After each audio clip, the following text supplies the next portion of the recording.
Tired of missing out on the exclusive content in Pubg Korea? First, let's get TapTap. If you don't already have it, open your preferred web browser on your phone in the search bar.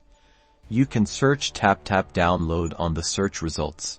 Tap the TapTap website to download it. Upon finishing the download, tap the app to have it installed on your device. Now that you've got TapTap, go access the Pubg Kr game page and tap download.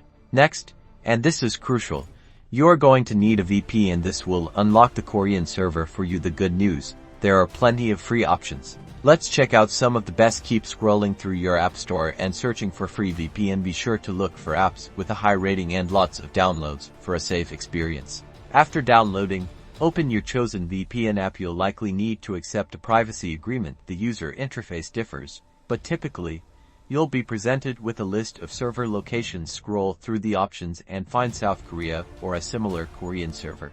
Tap on the South Korea server to connect. Wait a few moments for the connection to establish. You should see a confirmation message that the VPN is active. You might also see an icon appearing in the top of your screen.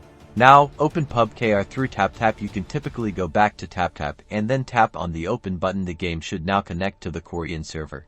Enjoy your Pubg Kr experience. Remember, free VPNs might have limited bandwidth, but it is the perfect way to unlock exclusive content. Happy gaming, and don't forget to like and subscribe for more helpful tips.